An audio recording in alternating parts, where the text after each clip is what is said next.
eta erlezaina naiz.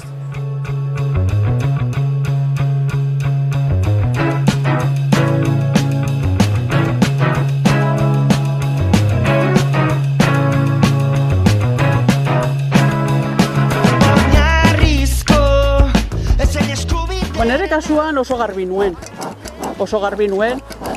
baina egia da, nuenik aitona osa bat esaten ziana, hori gizonen lana da, emakumeen lana, irakasle, erizain eta horrelako zeak esaten zituen, ama bueno, nik uste edo zerlani edo zeinek egiten aldutela, voluntadea eta gogoa baldin baduzu. Sortutako pertsonaiarekin, zutaz espero dena da. Idiotak asko daki, ezagutzen dut leku sekretu bat. Non deslilurak tokirikan ez duen.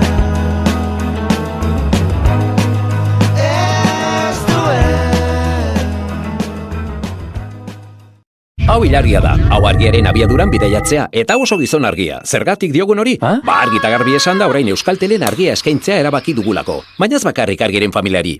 Guztioi! Bueno, eta argiaz gain beste gauza bat dakarkizugu. Ze gauza? Bagasa. Argi hor. Bai, energia 100% berdea eta gure lurraldean eragina duena. Argia eta gasa, Mari Tomasa. Eta ze izango da hurrengoa? Oraindik ez dakigu, baina dagoeneko pentsatzen ari gara. Euskaltel, zer nahi duzu bihar?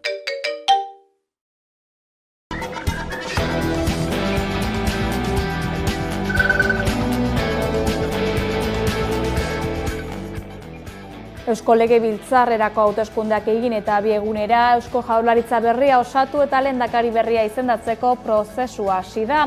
Alderdi bakar batek ere ez du zalantzan jarri datorren gobernua jeltzalek eta sozialistek osatuko dutela.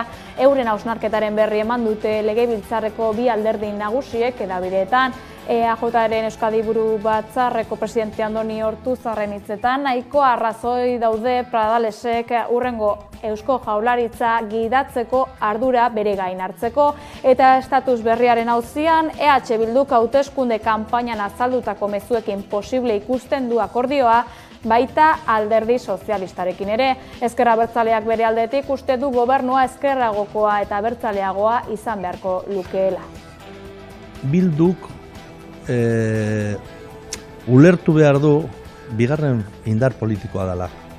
Eta bigarren politikoa denez, parlamentuan, Jaurlaritzan, egongo gara elkarrekin eta gure disposizioa da paktatzeko eta akordioak lortzeko ahalik eta akordio zabalenak.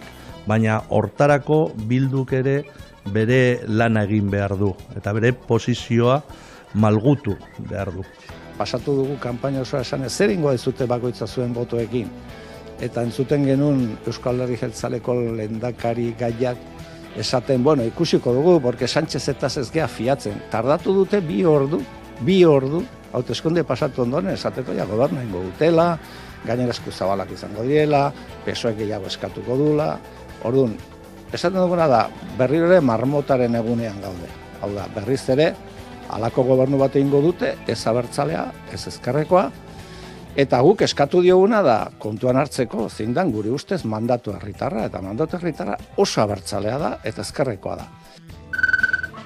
Irakurleek ez dute hutsik egin liburuaren eguneko urteroko hitzorduarekin, euria eginagatik ere irakurle asko hurbildu dira gaur herriz herri egin diren azoketara azken nobedadeak ezagutzera eta idazleekin hitz egitera.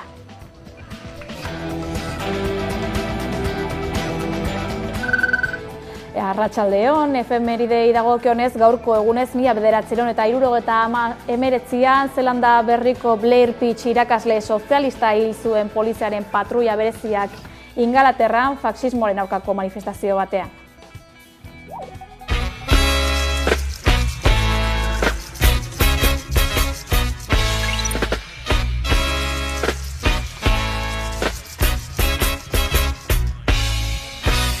Everywhere you go, it's the talk of the day. Toki guztietan jendeari haitzen diozu patrulla bereziak hitzaileak ezin gara urrunago joan jata. Eizpigiak hitzaileak hiltzaileak, ezin gara urrunago joan jada.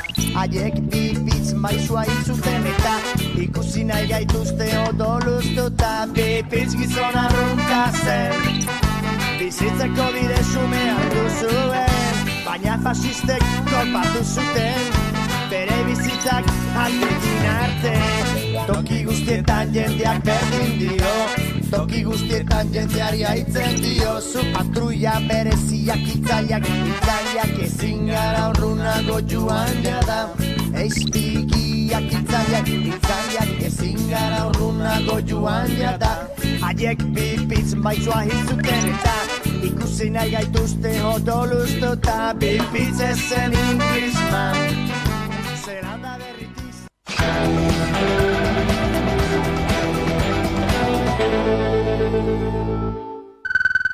Ongi etorri arratsaldeko boletinera, 7 pasata, albistegiari eutxiko diogu. Aldaketa hitza sarri atera da Eusko Legebiltzarrerako bozen kanpainan.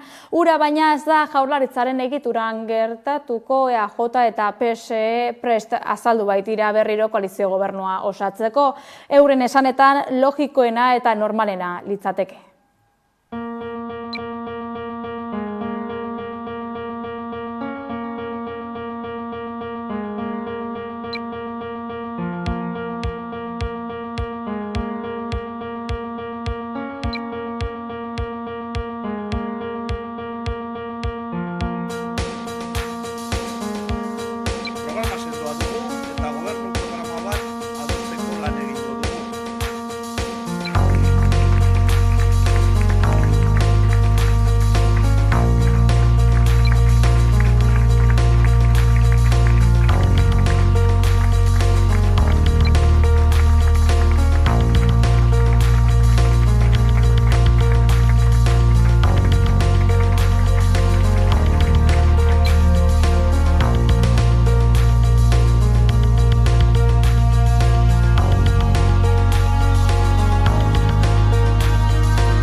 Eta hauteskunde ez gabiltzala, bestelako hauteskunde batzuk ditugu aurrean, ekainaren 16an izango dira Beskoitzeko bozak.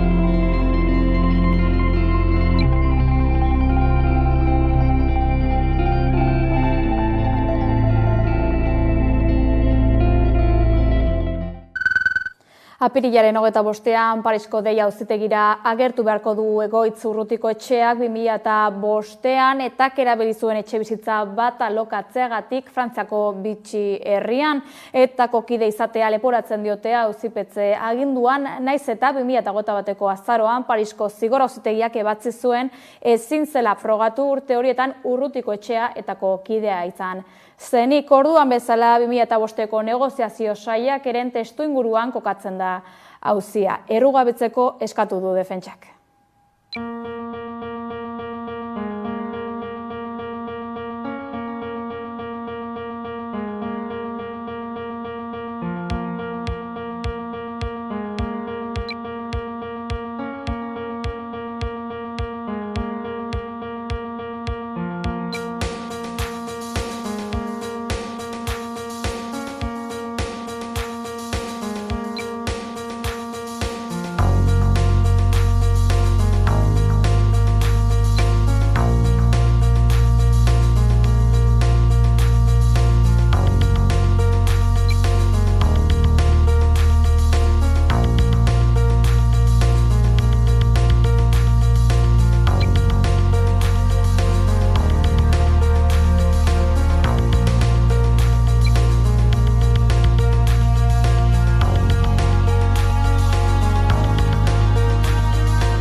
Euskararen aldeko borrokan ona albistea, brevetaren probak euskara hutsean izango dira aurten.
Basogintzan, Basobiziak plataformak basogintza aldatu beharra dagoela esan du. Gipuzkoako batzar nagusitan egiten ari diren basogintzari eta basopolitikari buruzko ponentzian 3. agerraldia egin dute. Uztailera bitarte basogintzaren sektore ezagutzen duten 35 adituek beren ikuspegia aurkeztuko dute. Egungo basoen eta basogintzaren egoera zehatza ezagutzeko eta etorkizunean basogintzatik espero den aztertzeko helburuarekin. Oraingo honetan Basobiziak plataforma izan da gonbidatua. Basogintza ere aldatu beharra dagoela aldarrikatu du. Plataformatik ikusten dute autokritika falta nabarmena politika industrialaren aldetik. Izan ere zuhaitz landaketak produkzio konkretu batzuei bideratuta egiten diren landaketa monoespezifikoa direla diote. Adine eta espezie bereko zuhaitza landatzen direla eta horri ezin zaiola basoa deitu. Ildo horretan baso autoktonoak lehenestea funtsezkoa dela diote gizartaren osasunaren mesederako, zerbitzu ekosistemikoen bermea direlako eta klima aldaketarekiko erresilenteagoak direlako. Bestalde basogintzan monopolio publiko zin pribatuak debekatzearen alde egin du Basobiziak plataformak etekin pribatu ekonomiko batzuekin ezin dela justifikatu azalduz. Bide batez Edu Zabala Garagartza Basobiziak plataformako kideak esan du ez dagoela eredu ekonomiko bakarrik. Ezin dugu esan eredu ekonomiko bakarra dagoenik. Guk esaten duguna da, ezin dela izan bakarrik eredua egurrari begira dagoena, soilik, eta behar dugula, hemen azaldu dudan bezala, beste eredu batzuk, indarrean daudenak beste leku batzuetan, gehigarri moduan ere, planteatzea, kolektiboari, lur jabei, eta esatea badaude beste irtenbide batzuk posibliak ere. Egungo basogintzari egin dion beste proposamen bat izan da basogintza ez industrialari edo naturatik hurbilago dagoen basogintzari diru laguntzak handitza kostua kontuan hartuta. Ostera monolaborantzarekin eta arraseko muzketarekin jarraitu nahi dutenei zerga ekologikoa ezartzea proposatu du, ekoizpen industrial horrek sortzen dituen kalte ugari aurre egiteko.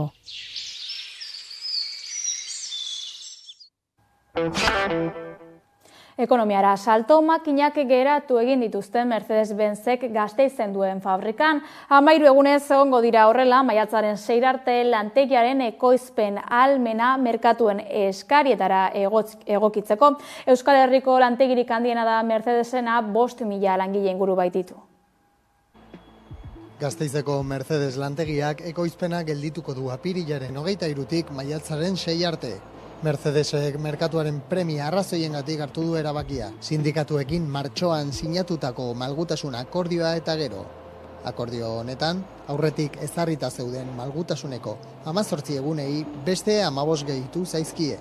Erabaki eztabaidatsuak merkatu egoera ezegonkorrak ekar zezakeen aldi baterako enplegu erregulazioko espedienteak ekiditea du helburu. Lantegiko plantillaren gehiengoa beraz, 13 egunez egongo da ibilgailuak egoiztu gabe. Egun hauek aurrerago berreskuratu beharko dituzten oporregun moduan izango dira kontuan hartuta.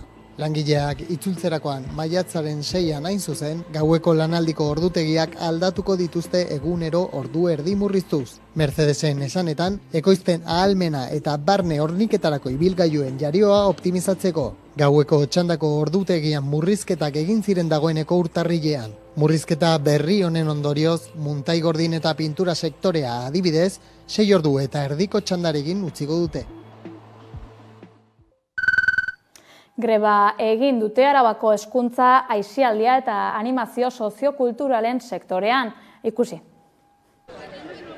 Arabako hezkuntza, aisialdia eta animazio soziokulturalaren langileek greba egun berri bat burutu dute ELA, LAB eta Komisiones Obreras sindikatuek deituta. Apirilean egiten duten 3. geldialdia izan da. Liburutegi, museo eta ludoteketako aktibitatea gelditu dituena. Lan hitzarmen berri bat aldarrikatzen dute instalazio hauetako 500 langile ingururentzat. Sektorean hobekuntzak behar direla salatu dute sindikatuek. Besteak beste KPI-aren araberako soldata igoerak edota urteko lanaldia murriztea aldarrikatuz. Apirilaren hasieran egindako grebak eta gero, enpresak bere jarrera aldatu duela baieztatu dute langileek. Sindikatuek helarazitako proposamena aztertzen daude orain, eta hurrengo bilera baino lehen erantzuna emateko konpromisoa hartu zuten. Azken bilera izan da pasaden astelenean, eta hurrengo bilera prekoan izango da maiatzaren 13an. Orduan, itxarotzen ari gara, beste proposamen bat jasotzeko, eta enpresaren partetik esan dute denborarekin pasatuko dutela. Orduan itxarotzen ari gara. Bien bitartean jarraipen zabala izan du grebak. Hezkuntza, aisialdea eta animazio soziokulturalaren sektorean lan egiten dutenen 80% lanuzekin bat egin duelarik. Nazioartean duela hilabete Peruko Renovación Popular alderdiak behartutako haurdunaldietan adopzioa sustatzeko proposamena luzatu zuen. Gaur berriki argitara atera den proiektu berri bat izango dugu hizpide, hezkuntza sexual integrala eskoletatik atera nahi du alderdiak. Hala, gurasoak izango dira seme-alabek irakasgai hori hartzeko erabaki hartuko dutenak. Berosatruztegi. Egoera eta testuingurua hobeki ulertzeko datu batzuekin hasiko gara. Perun, nerabeen haurdunaldiek 140 egin zuten gora 2020tik 2022 bitarte. Aurten, 14 urtetik beherako 176 adingabe izan dira ama Osasun Ministerioaren datuen arabera. Eta gainera, datu ofizialek diotenez, bortxaketa gehienak, bortxaketen 170 zehazki, neskato adingabeek sufritzen dituzte. Azken 4 urteetan, goranzko joera izan duen datua da, honakoa gainera. Zenbaki hauek, nahikoa izan beharko lukete sexu heziketa integrala sustatzeko, eta dagoena, egotekotan, indartzeko. Gauzak horrela Renovación Popular alderdiak gurasoei aukeratzeko beta eman nahi die. Seme alabak sexu heziketa jaso nahi ez izatearen atzean 11 arrazoi daudela egon daitezkela edo azpimarratzen dute alderditik. Hala familiak izanen dira informazio hori nola eman erabakiko dutenak euren sinesmenen arabera. Proposamen honek hezkuntza lege orokorrean jasota dagoen 5. artikulua aldatzea bilatzen du. Hala ere, kontra agertu direnak ere badira, Jessica Casani izan da horietako bat, emakumeen eskubideen aldeko estudioaren koordinatzaile da, eta berak dio proiektu honek ukatu egiten duela aurrek eta nerabeek duten eskubidea bere adinaren arabera, estatuaren partetik informazio egokia eta kalitatezkoa jasotzeko. Kasu honetan, beharrezkoa dena beren buruak babesteko eta sexu abusuak identifikatzeko eta salatzeko. Euskal Herrira bueltan lasterketa jokatzeko 2 aste falta direla, Euskal Herriko itzuliko arduradunak hasi dira haren inguruko xehetasunak jakitera ematen, datak jakinak ziren. Euskal Herrian jokatzen den emakumezkoen txirrindularitza proba nagusia maiatzaren 10-tik 12-ra jokatuko da. Gaur ibilbidearen inguruko xehetasunak eman dituzte.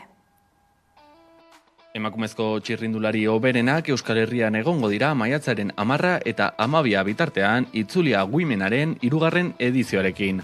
Oraindik izenik konfirmatu ez bada ere, aurreko urteetako parte hartzea errepikatzea espero dute antolatzaileek. Marlene Reuser, Demi Bolerin eta Katarzyna Nieviadomak osatu zuten aurreko edizioaren podiuma. Aurtengoa Gasteiz eta Donostia bitartean jokatuko diren 3 etapak eta gero ezagutuko dugu. Gasteizik aterako da hain zuzen lehenengo etapa. Bukaera Elgoibarren izango da, 140 kilometro eta 3 mendate igarota. Lehengoko portue da Oleta, 3. kategorixakue. Gero, Alto de Azkarate 2. kategorixakue deku, eta 3. portue deku Alto ditziarre bai 3. kategorixakue, eta hor 20 kilometro metara dekuz.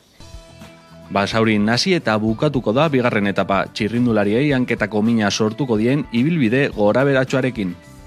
10 kilometro metara deku subidatxo baten moduen Zaratamora, eta hortik bajatzen ga, eta galdakanora, eta galdakanotik metara kilometro 2 holan dauz. Azkeneko etapa Donostian izango da, eta hiriko proba klasikoaren ibilbidea simulatuko du, lasterketa erabakitzeko errepide aproposak. Betiko etapa, lehengoko portue. 120 txirrindulari ekarriko ditu Euskal Herrira maiatzaren 10 eta 12 bitartean. Esan dugu lerroburuetan ere, liburuaren eta lorearen eguna dugu gaurkoa, Iruñan izan da Maika Telebista. Beste urte batez, liburuaren eta lorearen eguna ospatu da Iruñean, 18 liburu denda eta 6 argitaletxerekin Carlos Hirugarrenean kokatutako azoka batean. Iruñeko udalak Diego de Aro liburu den elkartearekin lankidetzan egiten duen ekimena da honako hau. Goiz euritsua atera den arren, 100 pertsona izan dira azokara gerturatu direnak, horien artean Joseba Siron alkatea liburuak miatzen egon baitena. 10-etatik 9-etara bisitariek 20 karpa erakusketari arakatzeko aukera dute, 100% deskontua duten liburuak erosteko. Oraingo honetan, nobedade gisa, Nafarroako argitaletxeen sektorearen ordezkaritza bat gehitu da. Arkos, Elkar, Katakrak, Eroski, Txalaparta eta Karrikiri bezalako argitaletxek parte hartu dute, besteen artean. Gainera, Nafarroko idazleen elkartea 15 bat idazle nafarrekin egonda goizean zehar liburuaren egunean eta liburuak sinatzen egon dira. Loreek ere protagonismoa izan dute liburuaren egunean. Kataluniako San Jordiren lorratzari jarraituz, loreen doako banaketak ekimen solidarioa ekarri zuen iaz, eta aurten ere errepikatu eginda. Hau da, herritarrek gizarte ekimenetan lagundu ahal izango dute, euro bateko prezio simbolikoan arrosa bat erosiz. Bestalde, Nafarroko liburutegiek hainbat jarduerarekin ospatuko dute liburuaren eguna. Hala nola, Txantrea, Tutera, Agoitz eta San Adrian bezalako herri eta auzoetan. Liburuaren eta lorearen egunaren edizio berriari amaiera emango diote Josemi Albizuk eta Jokin Azketak 8-etatik azoka itxi arte, 9-etan.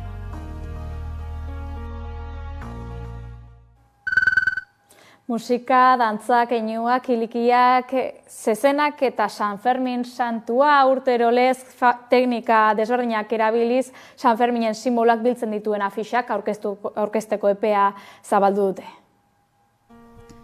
Maiatzaren 6an amaituko da 2024ko San Ferminak iragartzeko kartela aukeratzeko bozketa epaimai tekniko batek hautatutako 10 lan finalistak publiko egin ondoren. Dagoeneko ezagutzen dira 2024ko San Ferminak iragartzeko kartela aukeratuko duen herri bozketan parte hartuko duten 10 lan finalistak. 10 diseinu desberdin, teknika desberdinekin, zeinetan festako uneak eta protagonistak, keinuak, simboloak, musika, dantza edo abstrakzioak agertzen diren. Iruñean erroldatutako pertsonek bozkatu ahal izango dute, udalaren webgunearen, 010aren edo Cibibox sareko hautestontzien bidez. Maider Beloki kultura jai hezkuntza eta kirol zinegotzi delegatuak, Inigo Gomez arloko zuzendariak eta epaimaikideek jakinarazi dituzte aukeratutako 10 kartelak. Obrak kondestablearen jauregiko ezkaratzean egonen dira bozketa amaitu arte. Erakusketa gisa herritarrek ikus ditzaten. Aurten, 635 lan jaso dira, 30 urteetan izan den parte hartzerik handiena. Hemendik eskerrik asko parte hartu duten guztiei. 186 estatutik aurkeztu dira, eta 104 beste herrialdetatik, adibidez Italia, Frantzia, Kuba edo Estatu Batuetatik aurkeztu dira. Aurten San Ferminetako kartel lehiaketak klausula bat sartu du. Klausula horrek mugatu egiten du adimen artifizial generatiboaren erabilera kartel hautagaiak egiteko orduan. Horrela, sormen prozesuek sortzaile guztien egiletza eskubideak errespetatzen dituzten lanak babesten dira. Modu analogikoan edo digitalean, baina erabat gizakiek prozesuen automatizaziorik gabe garatu dituzten kartelak positiboki balioesten dira. Beraz, bozketak maiatzaren 6an amaituko dira.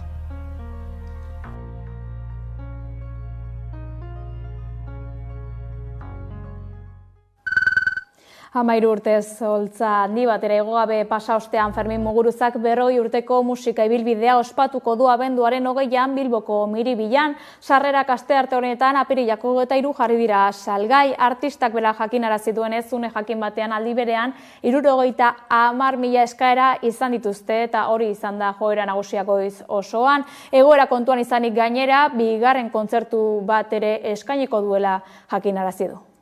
Aizue, gauza bat, geure da garaipena. Hemen gaude oraindikan eta aukera dugu hau egiteko. Eta jendea sostengua ematen digu. Hau gertatu zenean, nire esaten dizute, justo, Valentziakoa, eta gero, Itziar Ituño, eta berriz ere gurra, eta hola, joan nintzen Palestinaren aldeko manifestazioa, kulturgileok konbokatu genuena, eta hola, eta ez dakizu zen jende horre, haupa Fermin, haupa Fermin, eutxi. Eta hori oso garrantzitsua da nire, jakitea, garrantzitsua dela baita ere jendarentzako ez etxitzea. Eta esatea, bera, eske ezin dut gehiago, ez? Ez eta zenbait momentutan, dudarik gabe, akitu eta zezten zara. Baina, garrantzi hori esatea, bera, baik iso bat, hemen nago. Eta gainera, kontzertu batean, ospatuko du. Hau da gure garaipena. Se lo quiero dedicar a un compañero que también está siendo víctima de un ataque que se llama Fermín Muguruza. Sarri, sarri, sarri, sarri, sarri, sarri, sarri, sarri, sarri, sarri, sarri, sarri, sarri, sarri, sarri, sarri. ¡Viva tú!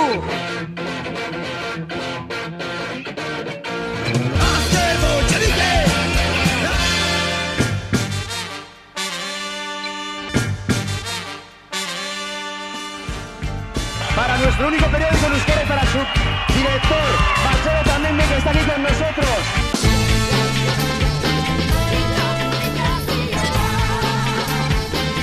Nola zaten da Black Euskaraz, when we Black is better, Black is better.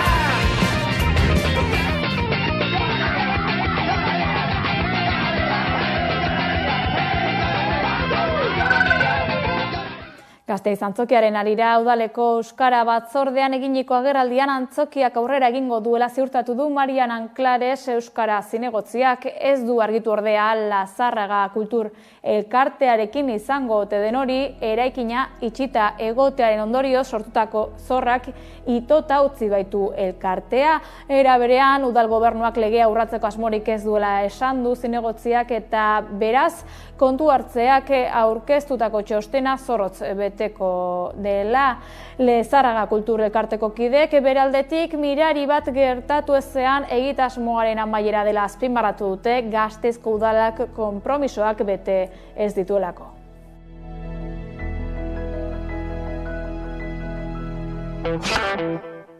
Besterik ez gure aldetik, informazio gehiagorako badakizue, sartu amaika.eus atarian edo kuskusiatu gure sare sozialak. Fermin Muguruzaren urruna bestiarekin agurtuko zaituztegu ongizan. Eta Tuluzen poliziak hilduela makrebiar bat, eta Madrilen fasistek Aitor Zabaleta euskalduna dena eta gorron nire txeko atetikat sentikortasunik ezortasunean lakata dena eta gorron nire txeko atetikat sentikortasunik ezortasunean lakata ikusle geto biakatutako Sobokongo Sierra Leona gerra ikuskizuna mutatu da mondializazioaren esklabua Aiuni bizlok ezazpian itzaileak abesten ari dira behar duzun guztia amodioa omen da dena eta gorron nire txeko atetikat sentikortasunik ezortasunean lakata dena eta gorron nire txeko atetikat sentikortasunik ezortasunean lakata odolzi pristenez zikinduta kasu egin baina eskaileretan ez duten bahetera urratxak geldik ere areakur banua odolzi pristenez zikinduta kasu egin baina eskaileretan ez duten bahetera urratxak geldik ere areakur banua